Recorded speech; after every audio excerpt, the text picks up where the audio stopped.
In the NEPM News Studio with me is Latino Election Project student producer, Evanni Santos. Hey, Julio.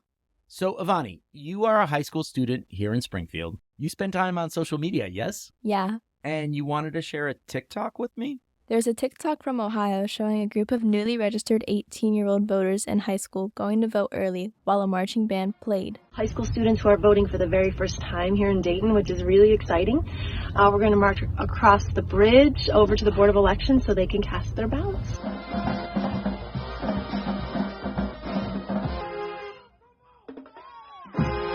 When I saw that clip, I was like, yeah, this is not what we're doing at my high school here in Springfield. I noticed that many of my classmates are finally entering adulthood and realized just how many freedoms that come with turning 18. So I started asking, what are 18-year-olds in my school who are new voters saying about the election? This is Izzy Martinez. I talked with her about whether she was excited to vote. She told me she was. Yes, I believe our voice matters, and my voice matters, particularly to just my community on a small scale, because I'm just a high school student, but it's a lot more to that. I'm part of a brand new high school, and there's a lot of new things that are going on in our city, and I feel like I've made great connections and been able to talk about my school a lot. Having those opportunities to be able to speak about that, really important. And the more that you say something, someone will eventually listen to you. Oh, so it means that they all feel ready to vote so that their voices are heard. Well, not necessarily. Sadie Rivers is 18 and also goes to my school. She says she feels a lot of pressure to vote. Are you planning to vote in this election? I thought about it.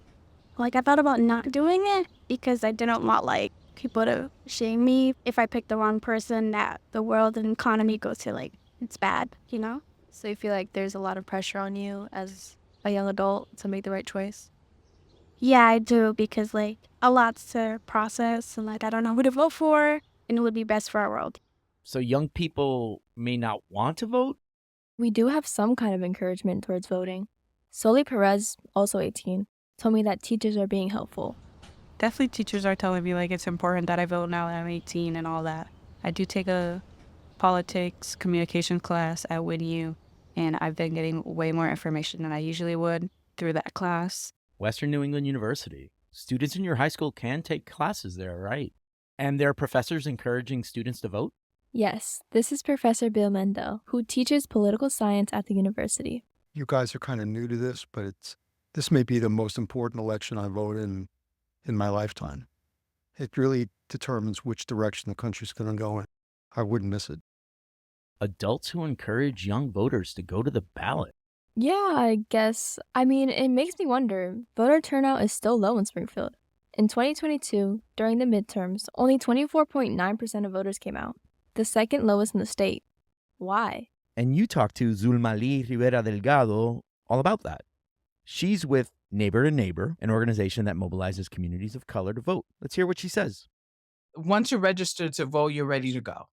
I think it's always going to be a learning curve for students to know how politics work in their lives, because civic engagement is not really a thing in grade school or the public education system. But if you speak to students and you speak to 18-year-olds about their lived experience and start connecting how inflation is related to government, job insecurities, or the economy, how housing is connected, it depends on how much they really know. But the minute you're 18, you can vote. Evanni, you are not of voting age, but are you hopeful? I am. One of my teachers, Adriana Rua, shared some really good perspective. In a presidential election, you're voting for the next 4 years. When you vote, don't think about the candidate that's in front of you currently in this time. You're voting for the next 4 years, which will bleed into 4 to 6 years, because we will always have an extension of what they do. So even though at 18, you're in one place, don't forget that they're going to be there until you're 22. And if that's the person that wants to represent you. That advice hit home. It's not just 1 day, it's 4 years. For the Latino Election Project from NEPM News and the Latino Newsletter, this is Julio Ricardo Varela. And this is Evanni Santos.